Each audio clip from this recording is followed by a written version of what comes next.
use Instagram, YouTube, if that counts. Facebook, Instagram. Mostly Facebook and Instagram. Instagram, I use Snapchat. Instagram, Facebook. If YouTube counts, when I use YouTube. iMessage, Snapchat, iFunny, just like basically Instagram. Discord sometimes. I gave up Snapchat like a year ago. Discord. Pinterest. Twitter. I had a Tumblr for like a second. And also YouTube.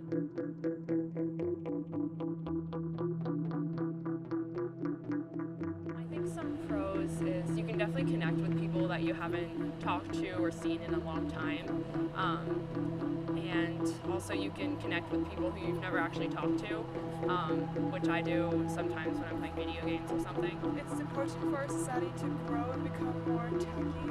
There's an explore page where you can see new things that you normally don't see on a daily basis. The pros are also kind of the cons in that it gives everybody a platform. Social media gives any user a platform to talk about what they want to talk about and reach a wide audience. So on the one hand, that's good because you're giving a lot of people a voice and you're giving a lot of people exposure to either new communities or like the freedom to express themselves to the people they already know. But on the con side, you have that everybody gets a platform and not everybody is going to use that for good.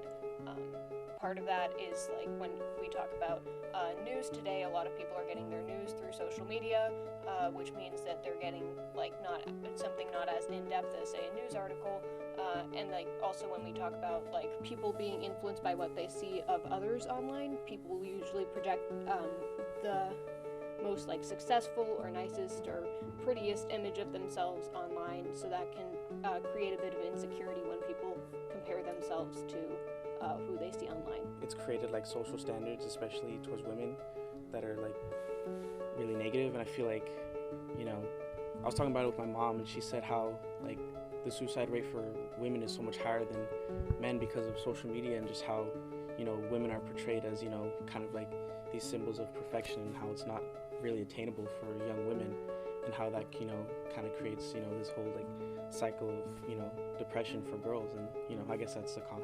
Most people want to be like Instagram models or follow the perfect lifestyle that people put on Instagram, because Instagram and other social medias show a very select portion of people's lives. They only put the best pictures they have, the coolest places they've gone to. So people who are trying to emulate that often have body dysmorphia or other mental illnesses. I use it to procrastinate most of the time, so it's not great when you're trying to deal with time management.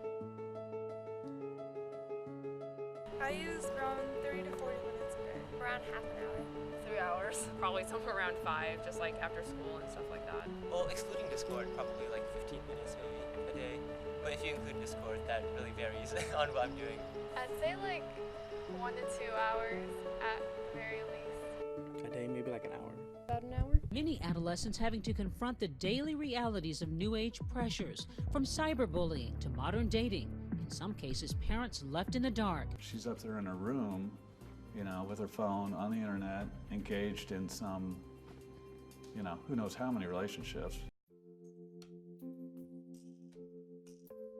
I think that they just didn't grow up in it, so they're kind of scared of their capabilities. Sometimes you're just talking to friends, like for an important thing, but then older generations are like, whoa, he's just playing video games or something like that on social media.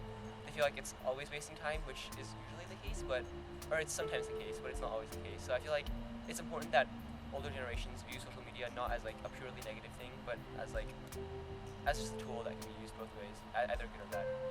I do think that they just assume that every teenager who uses social media is like misusing it or using it to procrastinate or waste their time. Technology in our days and their version of social media, such as socializing, actually has a lot in common. We were raised in the age of, you know, social media, and, you know, like that's not going to change. And like we've never, especially like people that were born in, you know, like 2005 and 2006, you know, like those kids, they were born and raised, you know, with iPads and with iPhones. And so I feel like just because, you know, you have an iPhone or Instagram, or you're not less social, you know, it's just, you know, we're evolving, and that's just how life is going to be, and, you know, nothing's going to change that. You know, it's a moving train, and, you know, that's not going to stop anytime soon.